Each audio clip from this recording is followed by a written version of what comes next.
Welcome to the Inside Silverstone podcast, a business podcast covering all things tech, engineering, innovation and motorsport. Hosted by me, Chris Broom. And me, Fiona Pawley.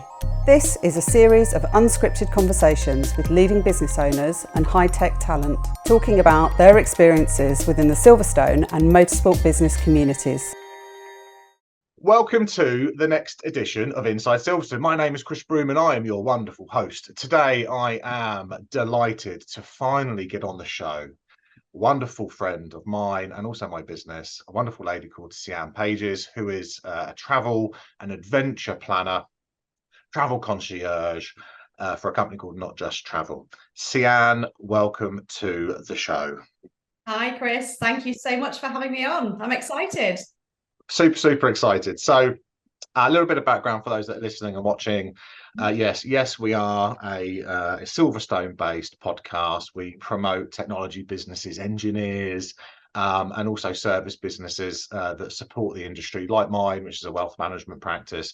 But Sian also supports the community with travel planning. And the way that Sian was introduced to Silverstone Park was within my company, Longhurst. We give all of our clients access to a travel planner. We want Sian to organise our clients' adventures around the world and also the UK, where Sian does all the arrangements. She takes care of all the planning, the itinerary, the flights, and a few little surprises. And she doesn't charge the client for that. She'll get compensated and paid through the travel company. The travel company for whom you'd be paying the same fee to them, irrelevant of whether you engage with Sian or not. And so it's a fantastic service.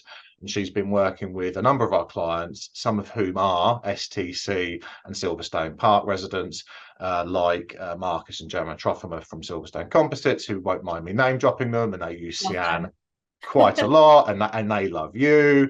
I'm not sure Marcus's credit card loves you, but I thought it'd be a fantastic idea to do a slightly different interview where we're not talking about, engineering and things like that, which is all great and lovely, but we're actually going to talk about how we can spend our money enjoying the world, enjoying different experiences, where possible, tying that in with watching some motorsport perhaps. And so we'll talk through some F1 trips, etc.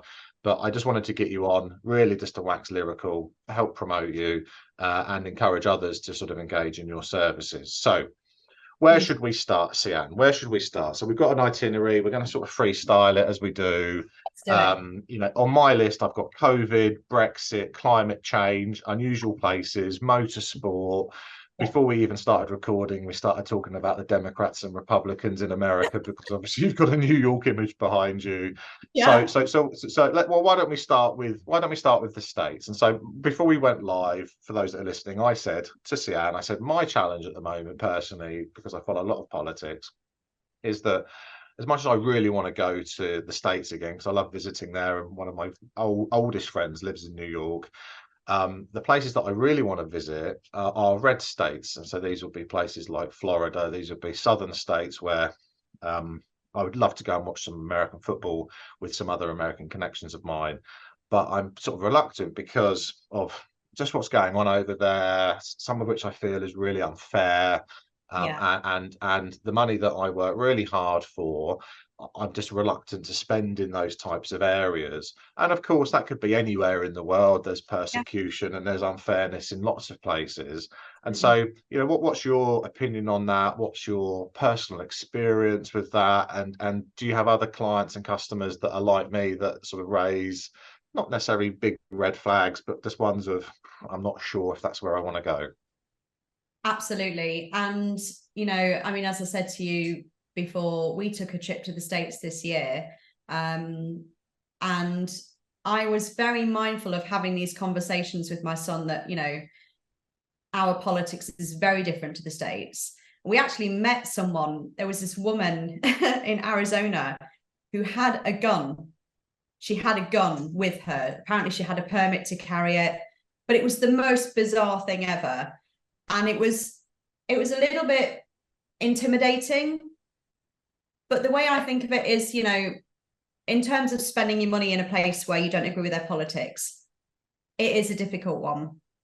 I think you've just got to try and bear in mind that when you do travel to these places, the money that you're investing, the money that you're putting into the local community, it stays there most of the time. So it's just about working with really local hoteliers, so smaller hotels, not your massive, you know, chains like your Hiltons if you can avoid it. Going to really good local restaurants and keeping the money local. And yes, the politics plays a part, but I think you've got to weigh up whether that's more important to you or having those life experiences, because, you know, you only get one life, right? This is the only one we've got. And these politics are not likely to change anytime soon. It's always going to be the case that America has a gun culture. America has a controlling state where they, you know, are quite repressive and, you know, take away women's rights and things. That's not going to get any better anytime soon, unfortunately. So you have to make the decision as a person. Do you want to kind of say, that's going to stop me traveling and enjoying my life and enjoying the world and seeing it? Or is that really, really important to me? And if it's really important to you, like I said, there are things that we can kind of look at in terms of using local hotels and stuff rather than using the big chains where, you know, actually they're probably friends with these people, these politicians, they're probably in their pocket. So it's a tricky one. Fine. And you've got a fantastic image behind you, which is of New York, somewhere that I visited quite a lot, certainly in my 20s. I haven't actually been back there for over a decade. I'm told that it's evolved slightly with, you know, from a sort of marijuana perspective and otherwise, but negatively in my mind, as in I've, you know, got clients that have told me that, you know, streets smell and all of this, but it's still got to be a beautiful city. And you were pointing out a building at the back. So what's that building at the back? This one here. Yeah, what's that? Summit One Vanderbilt. Okay.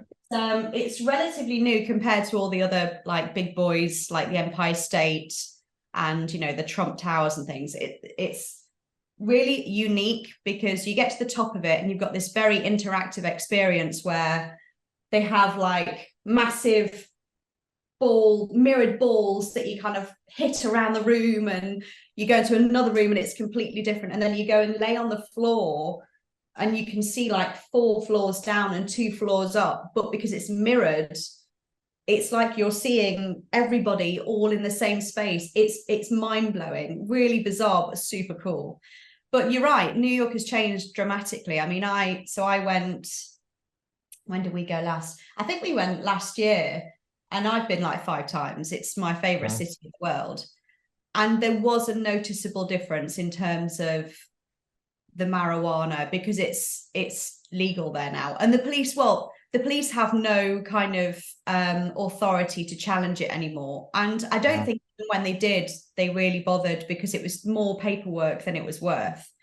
So now on every street, you've got ice cream trucks selling marijuana products. You've got, you know, on every street, you've got a stall that's set up selling marijuana products, and you can smell it everywhere you go.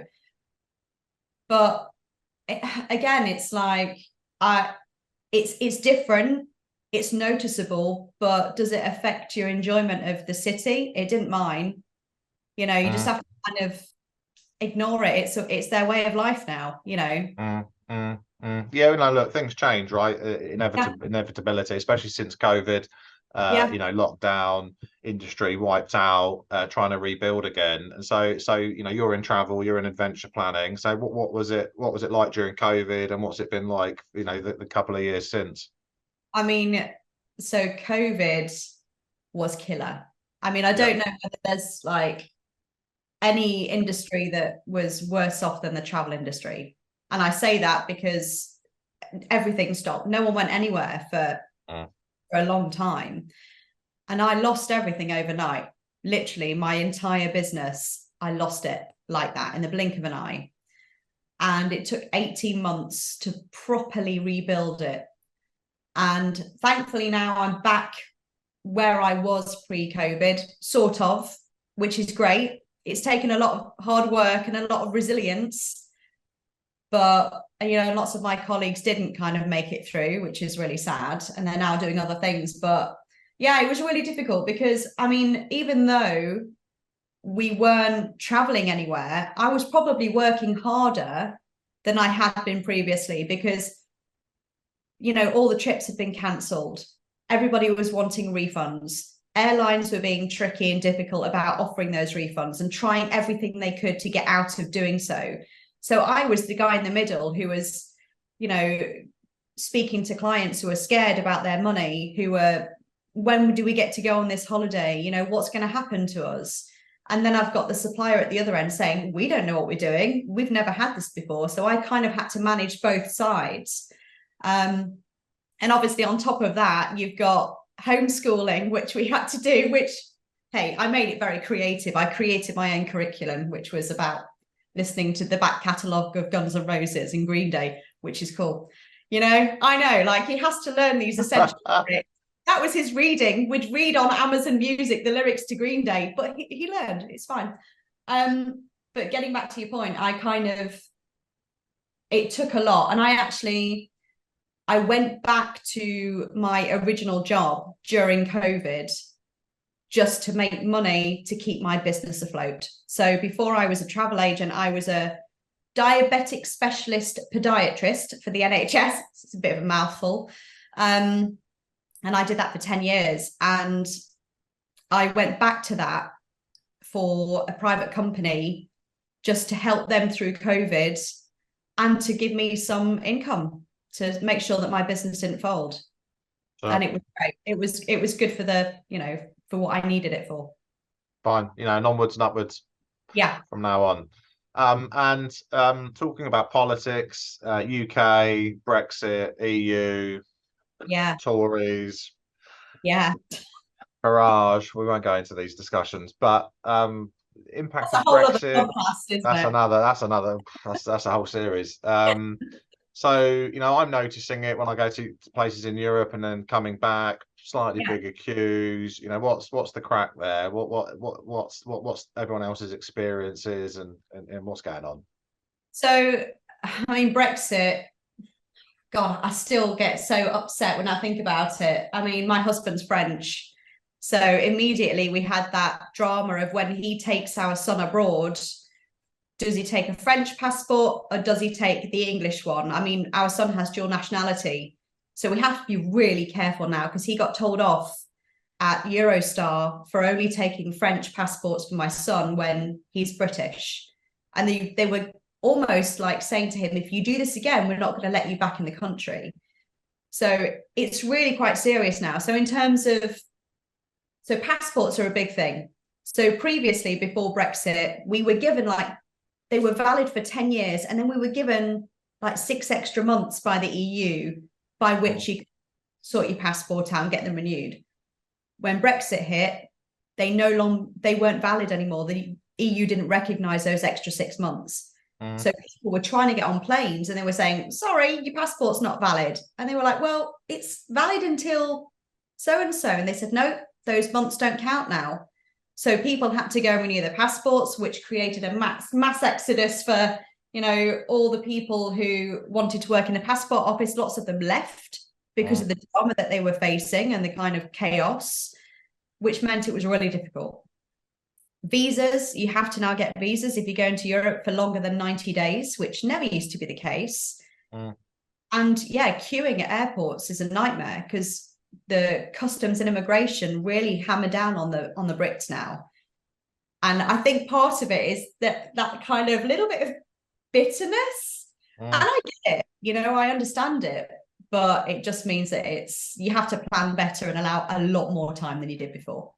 Yeah. The good news with sort of passport renewals at the moment is they're quick. I've just renewed mine, and actually I was amazed. It took just literally a few weeks. Email comms were actually on. I mean, I was very impressed from a customer experience perspective. I was not expecting that. And it was very quick and efficient. I had a client who last month, what are we now? We're still September, aren't we? Yes, we are. This month, sorry. Went to India with his family and his daughter. He's going to know who I'm talking about when I'm saying this. He's going to recognize himself. His daughter wanted to go with them, but her passport wasn't valid, so she had to go and get a new one. And all this happened within the space of 2 weeks of this first initial conversation. Can she go? No, her passport's not valid. Got the passport 72 hours before she was due to go, which meant we then had to get the visa which can take 72 hours, but it all happened. So yeah, they are brilliant now because they've invested a lot in staffing and everything else. So it's good. Climate change, big, growing, important topic. We've got a client, a mutual client actually, who we know very well, David, who we're both laughing. He may even listen to this. He probably won't, but if he does, David, hi. Hi, David. Unofficially my favourite client. Mega lols.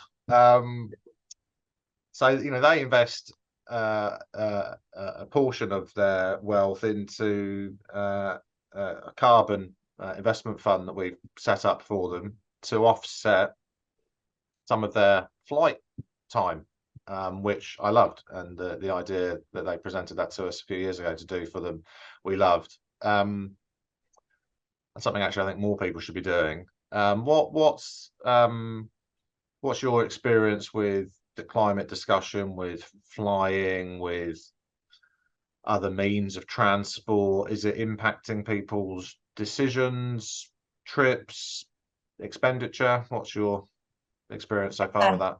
It is. I mean, I think there's a massive push for the responsibility on the airlines to make sure that they're producing less carbon emissions, and they're really focusing heavily on that. And EasyJet's actually one of the best performing, weirdly, in terms of low cost airlines. I think it tends to be less about the flights than it does about what happens on the ground. So once they're there, they want to know that they're using local transport agencies, they're using local guides, they're staying in really eco-conscious local accommodation where they can see where their money's going. So it's not, it's not contributing to like landfill and things like that, because there are some massive companies out there, obviously, like I don't want to keep harping about Hilton's, but they're not perhaps as good about, making sure that their food waste and their plastic waste and all of this is kind of taken care of properly. To give you an idea, there's a company that I work with in Mauritius, and they have really great eco-conscious and eco-mindfulness bullet points in their like mission statement. And it talks about the fact that food waste is a big one. So any food waste they have, they take it out to the local community, they give it to local schools. They don't use plastics, single-use plastics anymore. They give their clients water bottles and things like that to use. It's all glass. And they're just very mindful of their impact as, a tourism industry, what that does. Because actually the tourism industry itself is one of the biggest contributors, probably, because all the planes and everything else. And that's, like I said, that's something that is now really being focused on in terms of the airline industry. They need to kind of pull their fingers out and do, and they are doing more, but it's going to take a long time because they need to replace their fleets. A lot of the fleets are really old, and that's the problem. Until they can kind of replace them or update them, it's still going to be the same situation. And also, when thinking about climate change, just kind of thinking about it now, one of the conversations I regularly have to have, which I haven't had to have when I first started my business, was about the difference in weather. How people have an expectation. Oh, you can go to the Caribbean at this time of the year. Oh, you can go to this place at this time of the year. Well, you can, but actually it's not as predictable as it used to be. Things are changing rapidly, and you can't predict it like we did. With the earthquake in Marrakesh, I had clients who were there one day before the earthquake. They flew home the day before it happened. And we were just like on the phone having our post-travel catch-up, and she was like, I can't believe that happened. So then I was chatting to the hotel. I put a post on it about it on LinkedIn yesterday. The hotel in Marrakesh, I use them all the time because they're so wonderful. So I wanted to catch up with them to see if they were okay, see if they've survived it. And they have, and they're doing okay, and they're rebuilding. you know, Marrakesh itself is rebuilding, but it's just one of those things that you don't anticipate having to kind of talk about. You just think, oh, Caribbean in this time of the year, you know, Indian Ocean this time of the year, but it's not always the case. So Well, I was very fortunate to go to Maldives last year, and a number of the days there, unexpectedly, massive monsoon, completely sort of locked into your room basically for a few days, and it was like, really, we've come all this way, and it's a bit of a shitter, but you know, it's just what it is, right? As you said, you can't control it, and it's the same with skiing trips. You know, so we're planning. You know, so this is being recorded in September 23. You know, thinking about sort of January, February skiing trips, and it's now one of, right, we just need to be picking places that are higher altitude, versus the places that we would typically visit that are perhaps a little less well known, but fantastic low level villages with restaurants and people that we know and we love. And then obviously you work your way up the mountain. But now we're thinking, actually, we've got to go somewhere that's not there, because we need to guarantee that we're going to get X number of days of ski, because that's the whole point of us sort of going and packing up and doing what we do. And actually, interestingly, I was listening to a sort of peer of mine. He has a podcast, or a few of them have a podcast together, and he was explaining that he went to one of the Italian islands where there was a mountain eruption. And so they basically, flights were grounded for 2 days. Everybody he'd already checked out. He'd gone to the airport, and then it happened. And he was then obviously having to book into other hotels, all of which were getting booked up very quickly because of everybody all the cancelled flights, and then having to reclaim it through insurance. And then there was obviously the insurance small print over, you know, forced whatever it is, force majeure, or whatever they call it, where it's actually an act of God. Exactly. And it's like, it is what it is, right? I guess just everyone's just got to be a bit more flexible and understandable with these types of trips. But as you said, with queuing times, weather conditions, to perhaps just be a bit more strategic, give yourself a bit more time, pack appropriate clothing for all weathers. Clothing, which makes packing really fun. Flip flops and snow outfits. It's you know, what we've got to do. What about motorsport? So this is you know, inside Silverstone. You know, I'm recording this now at Silverstone Park, which is next to the circuit. We've got Aston Martin over there, etc., etc. F1 weeks away, different countries, different. Obviously, you could go to Monaco. Let's talk about Monaco, for example. So we could fly over to Monaco and obviously have the glitz and the glamour. Try and get ourselves on a boat. Get some really good tickets, which you can help organise. But then presumably there is much more to visit and do in such places. And so if we spoke about Monaco, for example, somewhere that you're familiar with, talk to people about, well, look, we can go to the Grand Prix, but what else can they do? So as I said to you, I go to the south of France almost every year.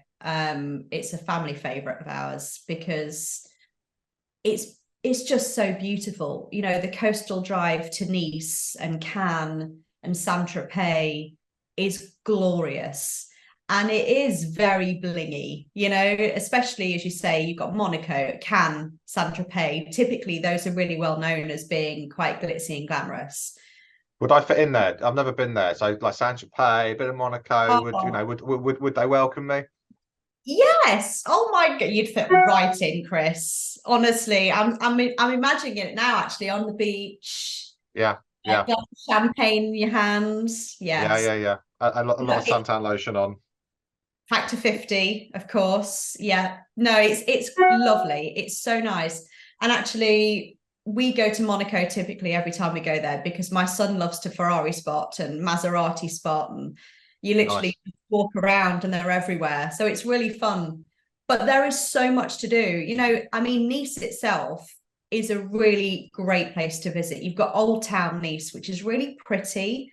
And you've got like really amazing little markets and things where you can go and buy antiques and the best food you'll ever eat, you know, the most incredible pizzas and, you know, escargot or whatever you like. I mean, you might not like escargot. I love it personally, but you've got everything. You've got, you know, really nice beaches, some nudist beaches too, if if that's your thing.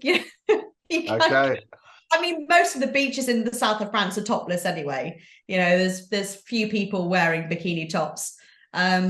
but it's just a great place to go. I mean, if it weren't such a good place, we wouldn't go back almost every. What other places? So Singapore. So I've always wanted to go to Singapore. So let's talk about Singapore. So Singapore, again, is a great place to go. It's a great city to visit. You've got like the Singapore Zoo. You've got there's a really cool art and science museum there if you're taking like family and stuff to visit.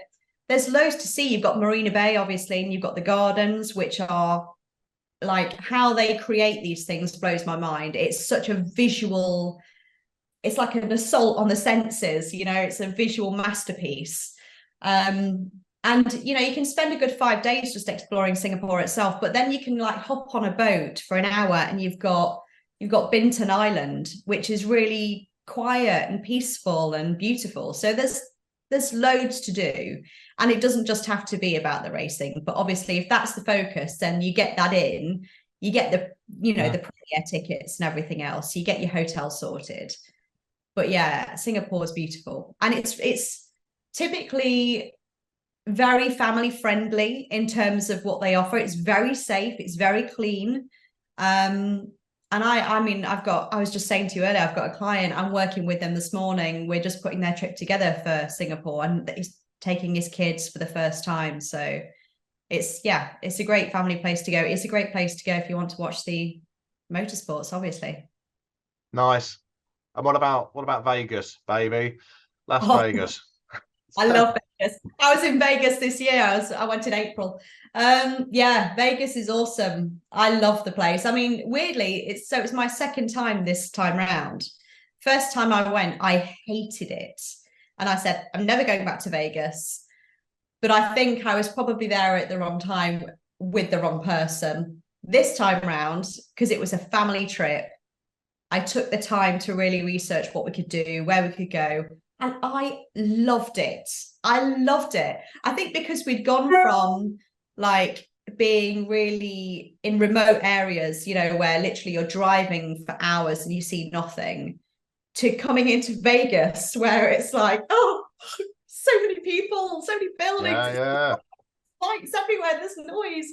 It was incredible. My son was like this the entire time because it was just so, it's something that he's never experienced before. And there is literally, you can just spend hours and hours walking around, just people watching. You know, that's one of the most fun things to do in Vegas. And it's where the Super Bowl's being held next year. I've still got tickets for the Super Bowl, by the way. If anybody, I have. Okay, well, look, message me about that privately, actually, because that's, you know, that might be something that I want to do. Once in a lifetime thing, but yeah, so it's a very exciting place to go. Like, you can have the best food in the world in Vegas. You can, you know, the hotel we stayed in, it wasn't one of the most expensive, it wasn't one of the cheapest, but it was absolutely palatial to walk in there. You know, I did a bit of gambling. I lost. I only spent like I gave myself $10 and I said, right, I'm going to go over here. And I had no idea what I was doing. And at the end of it, which lasted about 30 seconds, I walked away thinking, all right, that was an experience. Well, I'm not going to try again, but yeah. Done it. Do me a favor. Can you put your phone on mute? Are you getting alerts? Yeah, we're hearing those alerts. That's okay. We're all good. It's fine. You obviously didn't read your interview brief that said turn your fucking phone off. It doesn't matter. It's all good. What an absolute arsehole. I'll tell you what I'm going to turn it off. I've got no one travelling, so I'm fine. Let me just switch No, it's fine. It's fine. Anyway, I'm off to Vegas next month. Off to watch you too. So I've got literally flying on a Monday, back on a Thursday night flight. It's just going to be a few days of insane. That is so cool. Fly in with a mate. 94 drinks. Jealous. Watch you two fly back and be severely living the life. Yeah, anyway, have a little bit of extra leg space. Do you know what? I think we've covered off. Like, I had this interview brief. I think we've covered off a lot of things. Let's talk about cars. So let's talk first cars. So what was your first ever car? My first ever car was a black Volkswagen Golf. And I called it the Tank. It literally was a tank. Everything on it was mechanical, no electrics. Obviously, it was way back in the no, it wasn't in the 80s. I was going to say it was in the 80s, but no, it wouldn't have been. Oh, it'd have been in the 90s, like It was in early the early 20s. 90s. Yeah, so it was a mechanical, noisy, smelly, great car that I loved with all my heart until it got written off. I was devastated. Not by me, by the way. I'm very safe, by someone else. But it was a fantastic car. It would have kept going as well, which really hurt my heart, because I knew that was going to last me a long time. So I was quite sad about that. What about dream car? So no money, as in no money issues, like as in money was off the table. Buy any car I want. What would it be? I'm torn. I'm torn here. So I'm going to say my dream car. It's always going to be an American muscle car. It's probably the Mustang. I have a physical reaction to Mustangs. Not in that kind of way, but like it kind of takes my breath away a little bit. That's going to go down really well on the podcast. It's going to be the trailer. That was the trailer. That's the catchy line, isn't it? I have a physical response to Mustangs. The car, not the horse.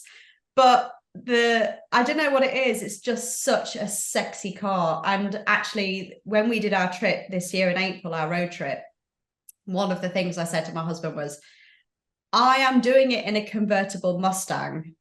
And he was like, I don't think that's a very good idea. They're not very comfortable. And I didn't care. So that's what we did it in. And he was quite right. It's not the most comfortable of cars.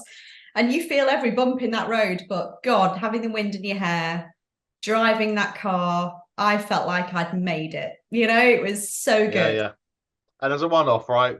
But sod the environment. It's like exactly a V8 or a V10. Gas guzzler. Okay. I drive a hybrid nowadays. Like my car now is a hybrid, so I allowed myself that little bit of joy and and indulgence. Look, why not? What about you?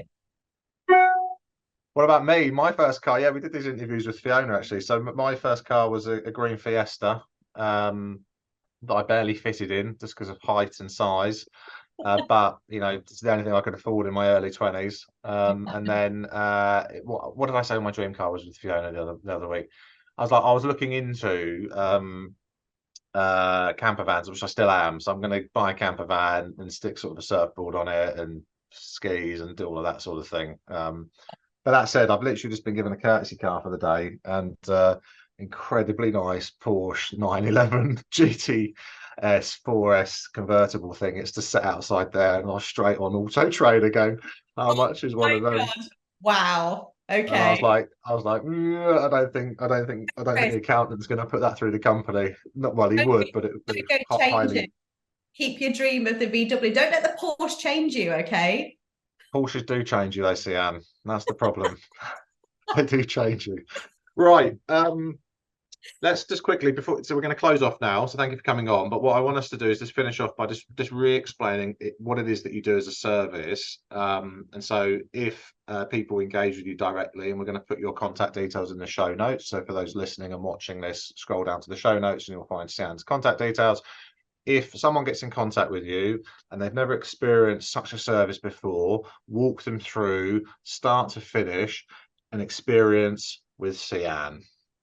I mean, you described it so beautifully earlier, but I'll try and do what you said justice. So, I mean, for me, it starts with a blank sheet of paper.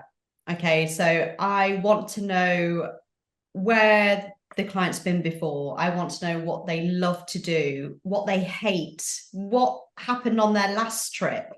What are they really looking for? What's the subtext? Because people will say, oh, this is really important to us, but I need to know why. Like somebody might not want to have a really high floor in a hotel. It might be because they're scared of heights. They might want to have, I don't know, a pool is more important because they've had bad experiences at the beach. I really want to understand from the client's perspective what they want to achieve on this holiday.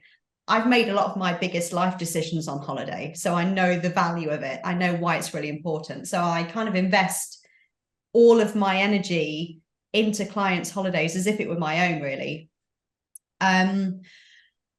So once we kind of have an idea of what they want to do, where they want to go, and why, I start to put it all together. So I work with various local area specialists, people that I've worked with for a long time that I know will provide a level of service that I myself as a consumer would want and expect. So I know that once I hand them over and they're on that holiday, they're going to have a good time. And if something were to happen, they're looked after in a really professional way. And it's about providing like wow moments, you know, and like unusual experiences and kind of unique things that when they look back in years to come, they're not going to say, oh, you know, do you remember that hotel we stayed in? Or do you remember, I don't know, the couple of weeks that we didn't do that? It will be, do you remember when we, like, okay, so you mentioned David earlier. I'm going to use David as an excuse. David basically had cakes follow him around on his last holiday. He had cakes follow him around on his last holiday. And, you know, I mean, we were giggling about this the whole time. What do you mean, cakes? Just, I didn't make them, obviously, but like he had a cake at every stop. And it got to the stage where it was like, this is getting ridiculous. But he loved it. He really loved it. And that's going to be what they remember. They're going to talk about those cakes for years to come. And it's providing those moments, those, you know, kind of moments of conversation that as a family, it creates really memorable kind of bonds that you can't create when you're at home. You can't reflect, you can't pause as much as you do when you're on holiday. So I kind of understand the value of that. It's also about the practical things. So guiding them through like what they need in order to get on the plane in the first place. It might be a visa. It might be making sure their passport's valid. It might be filling in a form, a pre-travel form. You know, thankfully, COVID's less of an issue now. So we don't necessarily always have to say, do you have COVID cover and everything else? But it's making sure that clients know what they need. And it's checking them into the flights if they want me to. It's providing those, you know, really good transfers with, if they're going to somewhere like Vietnam, an English speaking guide, so the transfer itself becomes part of the experience. So it's I've said it to you before, it's an experience, not a transaction. And that's really important to me. You know, I want people to kind of walk away from the trip with stories and with memories, and for them to continue to want to travel, because travel changes us in ways that nothing else can, you know. Agreed. Agreed. And so someone comes to you, blank piece of paper, let's work through what you want, what you don't want, and then basically you'll go off, because from my experience working with you as well, so you'll go off, put together an itinerary or a couple of itineraries that say, right, on these dates to these dates, based on the budget you've given me. And just on the budget piece, there isn't a minimum or maximum here. So people listening to this or watching it going, well, you know, we only normally spend 2,000 or 5,000 or whatever the number is on a holiday. There's no minimum or maximum here. So Sian will work within whatever boundaries you set. But blank piece of paper, budget, dates, what you want, you'll then go off, build an itinerary or two, send that to them on email, fully broken down, dates, where it is, transfers, all the costs. And then we as the consumer say, yes, Sian, go and build that. And then you take payment through not just travel. So it's not specifically your company. So this is a much bigger entity that you're part of. So you are a sort of franchise of not just travel. So there's a company that's APTA protected and all the relevant insurances and protections that we need as consumers. Where this global company are dealing with all the travel providers, from very well-known ones through to Keone and whatever, through to all the different hotel chains, including small local ones.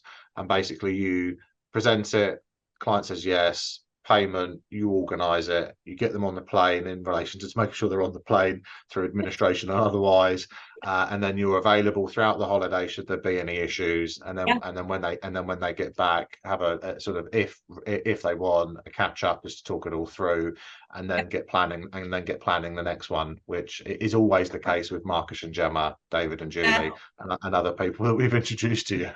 I mean, you know, to give you an example of when you mentioned being available for them when they're away. I'm sure Gemma won't mind me mentioning they had an issue with BA, and I was in Arizona at the time, and they were about to board their flight, and BA just cancelled it just like that with no really good reason for it. And bless them, they were at the airport for a long time. 3 kids. Yeah, you know, the children are tired, and it's just a nightmare for them. And it's like, what do we do? So thankfully she got on the phone to me, and I was just outside of Utah actually, and the signal was bad. So I sat, it's about 8 hours time difference. So I sat on the side of the road in the middle of Utah, middle of nowhere, on the phone, getting it all sorted. And thankfully it was fine. We got all dealt with for them, and they flew the next day. And then we actually worked with them to kind of work out how to get them home at the end, because obviously there's a knock-on effect. Mm-hmm. It is those things. So it's not just, I don't just stick them on a plane and say, bye, have a great time. You know, it's when they're away, if they need anything at all, if there's an issue, or even if they just want to WhatsApp me and say, this is amazing, which happens, a really, you know, happens a lot. I had one yesterday from a client of mine who's in Malta at the moment. He's like, this is me on my balcony. I love that. I love it because it's very personal for me. So for them to share that with me feels quite special. And on that note, we will draw this wonderful interview to a close. And so for those that are listening to this, I've got Sian's contact details in the show notes. And so, you know, I fully endorse other clients of ours, my firm Longhurst, who are STC members, Silverstone Park members, also fully endorse Sian. So highly recommend you engage with her. There's absolutely no cost to get her services, which is just nuts. So she'll get compensated through the travel company, whether you book directly with them or go through Sian. And so why wouldn't you use Sian? So contact details are there. Sian, thanks for being a good sport. Thanks for talking about Mustangs. Thanks for talking about all these other locations. Maybe a little bit too much detail, but yes, I mean, it was a pleasure. We overshared, but that's going to be overshare, Chris. You've got this natural talent for making me overshare. It's happened before. It will happen. We are. There we go. So look, you know, I've got this trusting face, right? You have, yes. Anyway, and Sian, you know, look, and so big up for Sian as well. So she's a big part of our Longhurst family. You know, behind me on these videos, you're going to see two red M's there. Last week, Longhurst was awarded Small Firm of the Year within our industry through Money Marketing Awards, which are arguably sort of the biggest industry awards within our sector, held every year. And one of the reasons we picked up these awards is because of Sian, is because of the client engagement process that we have with our clients, and travel planning, adventure planning, encouraging our clients to spend money, create new stories for them and their families, a big focal point of ours, and we use Sian to help us deliver that. So Sian, big up Sian. Thank you so much for being part of our family. Thank you for coming on the Inside Silverstone podcast. I know you're a bit nervous about coming on, but we freestyled. Look, we've done 40 odd plus minutes of waffle, which people will listen to. We're going to make sure David listens to it and gives us a 5-star review. David, you're going to give us a 5-star review, all right? As is Marcus and Gemma. Yeah. And yeah, Marcus, book some more holidays, mate. He's not going to like you for that. He's going to love me for that. He was in here yesterday. So anyway, Sian, I'm going to let you go. Thank you for being a good sport. I'll see you soon. Bye. Thank you for listening. We hope you enjoyed this episode. If you did, don't forget to like, subscribe, and please give us a 5-star review. The Inside Silverstone podcast is produced by the team at Longhurst. To listen to more episodes, please visit insidesilverstone.co.uk. Please note neither Fiona or Chris work for Silverstone Park, Silverstone Technology Cluster or Silverstone Circuit.